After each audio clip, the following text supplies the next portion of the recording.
नमस्कार, बहुत स्वागत है आप सबका। मैं पुनीत पाठक और दिन भर की मध्य प्रदेश की बड़ी खबरें विस्तार से आपको बताएंगे। शुरुआत करते हैं भोपाल से आ रही बड़ी खबर से। अवैध शराब कारोबार के बड़े गिरोह का खुलासा हुआ है। 15 से 20 लाख रुपए की अवैध शराब पकड़ी है। 4 ठिकानों पर आबकारी विभाग ने छापा मारा। 2 ठिकानों से भारी मात्रा में शराब मिली। गिरोह से जुड़े बाकी आरोपियों को ढूंढा जा रहा है, तलाश जारी है। बड़ी खबर भोपाल से। अवैध शराब कारोबार में बड़े गिरोह का खुलासा हुआ। 15 से 20 लाख रुपए की अवैध शराब पकड़ी है। हमारे सहयोगी राकेश जुड़ गए हमारे साथ। जी राकेश, क्या अपडेट है?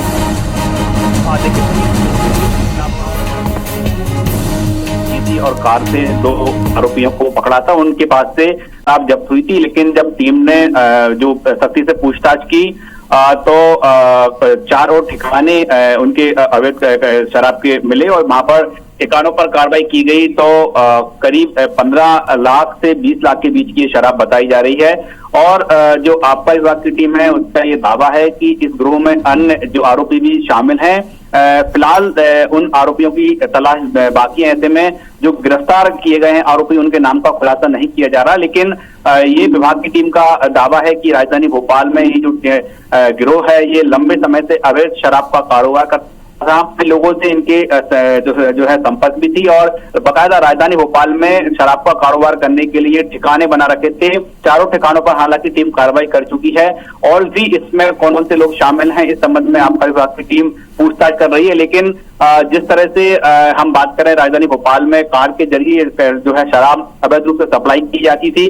टीम को अभी और इसमें काफी जांच पड़ताल करना है। फिलहाल दोनों आरोपियों की निशानदेही पर जो उनके साथी हैं उनकी पूछताछ की जा रही है। बहुत शुक्रिया आपका इस पूरी जानकारी के लिए। तो अवैध शराब का एक पूरा ठिकाना समझ में आया जहां पर इसे भरकर रखा गया था। कहां और कितने जगहों से इसके तार जुड़ते हैं ये जांच में पता चलेगा। 15 से 20 लाख रुपए की यह अवैध शराब थी जिसको पकड़ा गया, कार्रवाई की गई।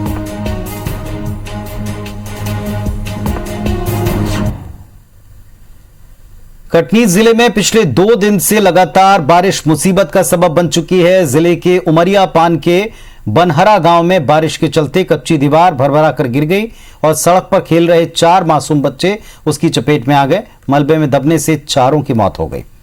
तो एक दुखद हादसा हुआ है। लगातार होती बारिश ने जनजीवन को बुरी तरह प्रभावित किया है। एक कच्ची दीवार ढह गई और उसकी जद में आकर 4 बच्चे दब गए। 4 की मौत हो गई।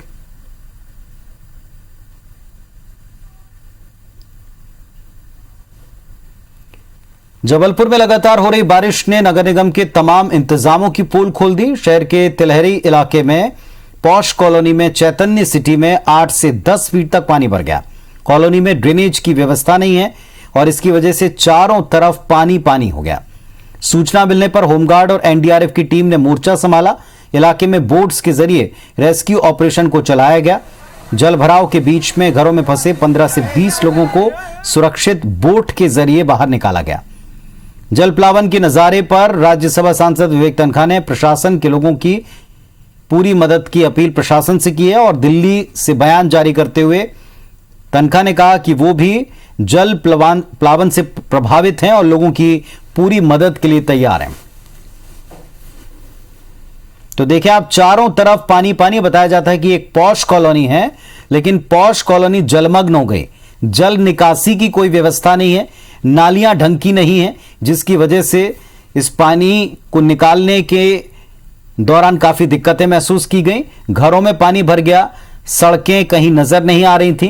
पॉश कॉलोनी के रहवासियों को रेस्क्यू करके दूसरी जगह शिफ्ट करना पड़ा। हाल देखें आप, यह बताया जाता पॉश कॉलोनी है जबलपुर का यह हाल। चैतन्य सिटी में पानी भर गया, चारों तरफ पानी पानी नजर आया।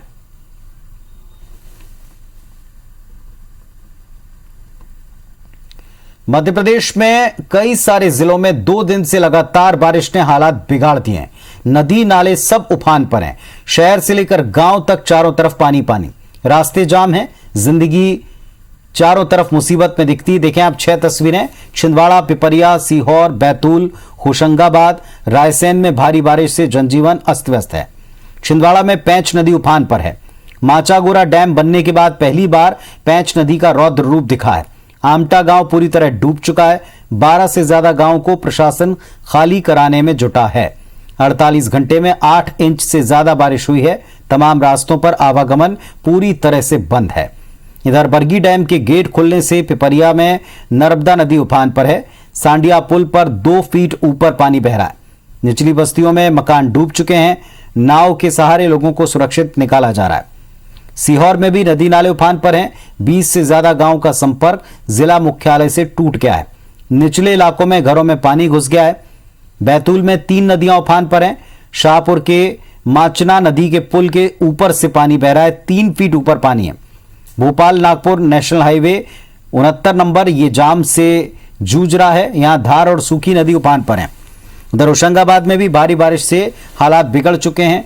नर्मदा और तवा नदी में बाढ़ की स्थिति है। आसपास के इलाकों में जनजीवन बुरी तरह प्रभावित है।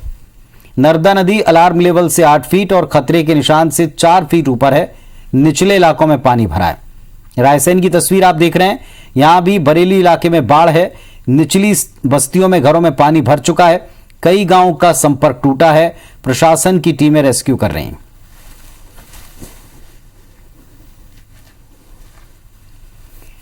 मध्य प्रदेश के तमाम जिलों में भारी बारिश से डैम लबालब हो चुके हैं। होशंगाबाद में नर्मदा नदी उफान पर है, जिसके चलते तवा डैम के सभी 13 गेट 38 फीट तक खोले गए हैं। डैम से प्रति सेकंड 5,30,000 क्यूसेक पानी छोड़ा जा रहा है। डैम से पानी छोड़ने के चलते निचले इलाकों में जलस्तर बढ़ रहा है। खंडवा में ओंकारेश्वर बांध के 23 गेट खोले गए हैं। इंदिरा सागर बांध के 12 गेट 6 मीटर तक और खोले गए हैं। बाढ़ के हालात हैं नर्मदा में। दोनों बांधों से 10,000 क्यूसेक पानी प्रति सेकंड छोड़ा जा रहा है। नर्मदा का जलस्तर खतरे के निशान पर पहुंच चुका है। ओंकारेश्वर में सभी घाट जलमग्न हैं। घाटों पर आवाजाही प्रतिबंधित है। नदी किनारे के गांवों में धारा 144 लगी है। सिवनी में भी नदी नाले उफान पर हैं। संजय सरोवर डैम के 13 गेट खोले गए हैं। आसपास के 50 गांव में अलर्ट जारी किया है। भोपाल में भदभदा डैम का जलस्तर बढ़ने से 8 गेट खोले गए। बैतूल में सतपुड़ा डैम के सभी 14 गेट खोले गए। डैम से 1 लाख क्यूसेक पानी प्रति सेकंड छोड़ा जा रहा है। इधर घोड़ा डोंगरी चोपना मार्ग बंद है। 32 गांवों का संपर्क टूटा हुआ है।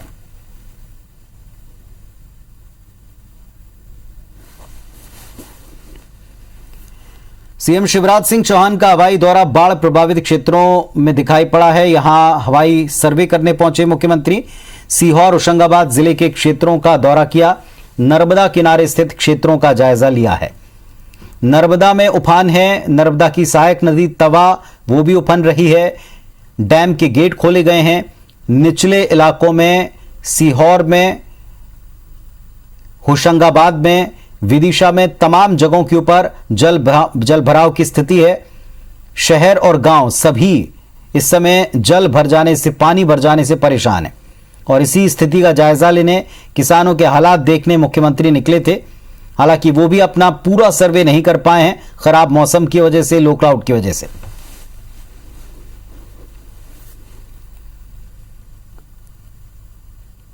मध्य प्रदेश में बीते 24 घंटे से ज्यादा हो गए हैं लगातार बारिश हो रही है। सभी डैम लबालब हैं। नदी नाले उफान पर हैं। हालात बेकाबू हो चुके हैं। और ऐसे में मुख्यमंत्री ने सागर और रायसेन का दौरा रद्द कर दिया। कमिश्नर आईजी के साथ में एक आपात मीटिंग ली। सीएम शिवराज ने बांधों, नदियों के वाटर लेवल की जानकारी ली। साथ ही अफसरों को निर्देश दिया कि वो अपने अपने स्तर के ऊपर फौरन काम करें। सीएम को बताया गया कि प्रदेश में लगभग सभी बांध भर चुके हैं। अगले 48 घंटे प्रदेश में अगर और बारिश होती है, जिसके आसार हैं, तो छिंदवाड़ा, राहतगढ़ समेत कई इलाकों में डूब की स्थिति होगी और उनको सुरक्षित स्थानों पर शिफ्ट किया जा रहा है। कंट्रोल रूम स्थापित हो चुका है। बाढ़ के हालात पर नजर रखने के निर्देश मुख्यमंत्री ने दिए। राहत और बचाव कार्य के लिए एनडीआरएफ को भी अलर्ट पर रखा गया है। प्रदेश के गृह मंत्री डॉक्टर नरोत्तम मिश्रा आज दतिया के दौरे पर हैं। उन्होंने सुबह सबसे पहले मां पीताम्बरा पीठ पहुंच करके पूजा अर्चना की और इसके बाद स्थानीय वृंदावन धाम पहुंचे, जहां आयोजित कार्यक्रम में पीएम आवास योजना के हितग्राहियों को किश्त बांटी। सोनगिरी में उन्होंने फरवरी 18 से गुना शुगर मिल के गन्ना किसानों की 2 करोड़ 10 लाख की राशि, प्रथम किश्त 2 करोड़ 5 लाख सीधे किसानों के खाते में पहुंचाई। कार्यक्रम को संबोधित करते हुए गृह मंत्री ने कहा कि जिन 90 हितग्राहियों को आज आवास की तीसरी और अंतिम राशि की किश्त दी जा रही है, वो अपना घर जरूर बनाएं। जिन लोगों ने नहीं बनाए हैं वो बना लें, वरना रिकवरी की जाएगी।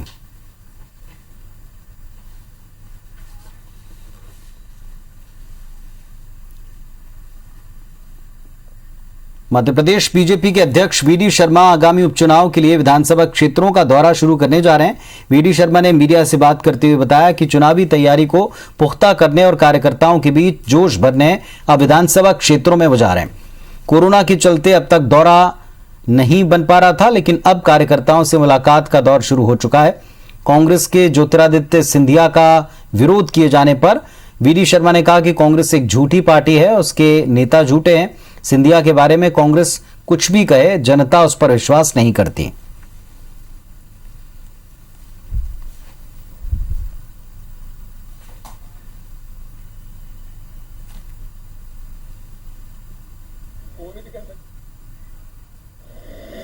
क्यों नॉर्म्स का पालन करना, महामारी के संकट में जो लॉकडाउन, बहुत सारी चीजें थी, लेकिन अब धीरे धीरे चूंकि चुनाव भी नजदीक है, इसलिए हम लोगों ने एक सोशल डिस्टेंसिंग के आधार पर हम अपने कार्यकर्ताओं के साथ बैठकें और जो अभियान है उसकी शुरुआत तो पहले ही हो चुकी है, उसको और गति देने का काम हम सब लोग मिलकर के करने वाले हैं।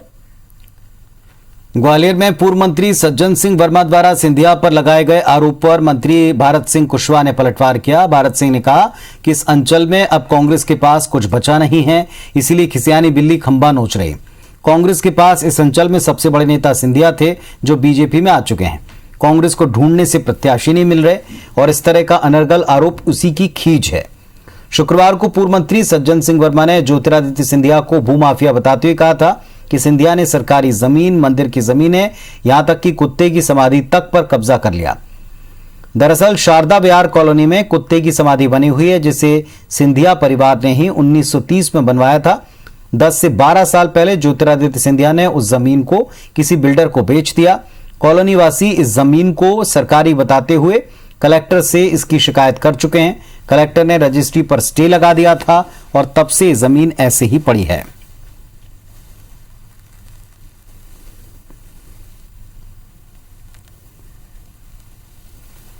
विकास तो ज्योतिरादित्य सिंधिया बाबू तुम्हारा और तुम्हारे परिवार का हुआ। अरे तुमने तो मंदिर की जमीन तक नहीं छोड़ी, रोकड़िया मंदिर की जमीन तक नहीं छोड़ी। अरे वो तो ठीक है, कुत्ते की समाधि भी नहीं छोड़ी। इसी पे आरोप प्रत्यारोप लगाने से पहले अपने गलेबान में झांक लेना चाहिए। जो आरोप प्रत्यारोप जो लगा रहे हैं वो खिसियानी बिल्ली ऐसे खम्मा नोचने वाली कहावत है।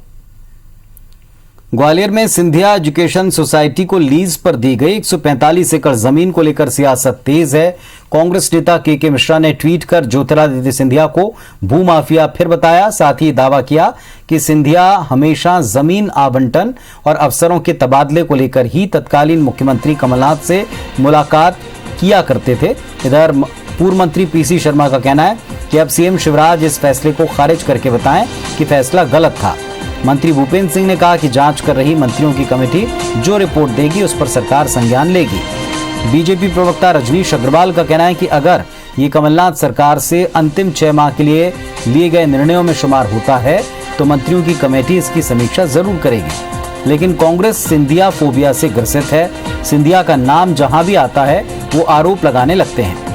बता दें आपको, जनवरी 2020 में कैबिनेट में मंजूरी के बाद राजस्व विभाग ने 13 फरवरी 2020 को 4 शर्तों के साथ यह आदेश जारी किया कि सिंधिया एजुकेशन सोसाइटी को 145 एकड़ जमीन 100 रुपए की लीज पर 99 साल के लिए दी जाए।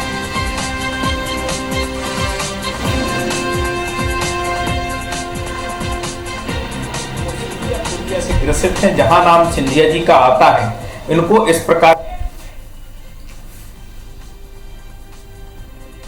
शिवराज जी की सरकार, बीजेपी की सरकार ये कह रही कि हम पूरे 6 महीने के बल्कि पूरे उसकी जांच करेंगे। तो मैं समझता हूँ कि ये मुद्दा उनको मिला है, लें इस पर निर्णय, करें कैंसिल कि भाई ये गलत हुआ था। सब कमेटी है, उसमें बाकी मंत्री लोग भी हैं और उसमें जो निर्णय हुए हैं उसके सारे निर्णयों की समीक्षा हो रही है और समीक्षा होने के बाद वो कमेटी अपनी रिपोर्ट देगी और उस रिपोर्ट के आधार पर सरकार फिर जो आवश्यक निर्णय करना होगा वो करेगी सरकार। ये सिंधिया फोबिया से ग्रसित हैं, जहां नाम सिंधिया जी का आता है, इनको इस प्रकार के आरोप लगाने का मौका मिलता है और ये आरोप लगाने में तुल जाते हैं। कम से कम फोबिया से ग्रसित ना होकर खुली आंखों से देखें तो मुझे लगता है सच्चाई सामने आ जाएगी। राष्ट्रपति ने आज देश के चुनिंदा खिलाड़ियों को कई खेल पुरस्कारों से नवाजा। उज्जैन के मलखंभ खिलाड़ी योगेश मालवीय को भी राष्ट्रपति रामनाथ कोविंद ने द्रोणाचार्य अवार्ड से सम्मानित किया। योगेश ने यह अवार्ड भोपाल के एनआईसी में जाकर लिया। इन पलों को योगेश के परिवार ने घर बैठे टीवी पर देखा। सभी ने एक दूसरे को मिठाई खिलाकर खुशियां मनाई। सुपर 500 के विजेता वर्ष 2020 के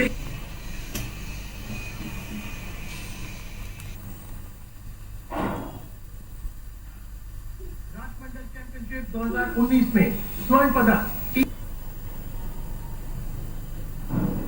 सम्मानित किया जाता है श्री सुयश नारायण जाधव।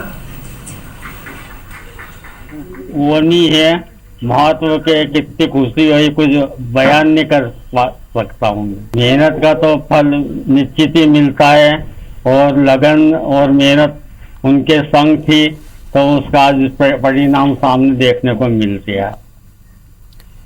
मध्य प्रदेश के सर्वोच्च खेल पुरस्कारों का ऐलान भी हो गया। इसमें देवास जिले के 2 सॉफ्ट टेनिस खिलाड़ियों में उन्होंने बाजी मारी। जिले के जय मीणा और आदित्य दुबे को अवार्ड मिलने वाले हैं।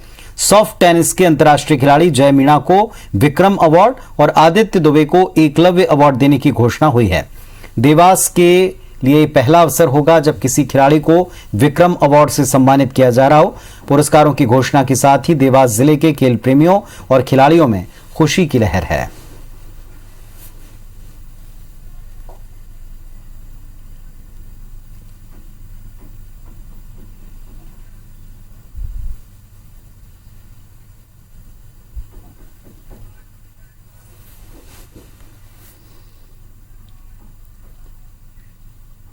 तो इस बुलेटिन में फिलहाल इतना ही। तमाम खबरों और अपडेट्स के लिए आप देखते रहिए IBC 24। नमस्कार।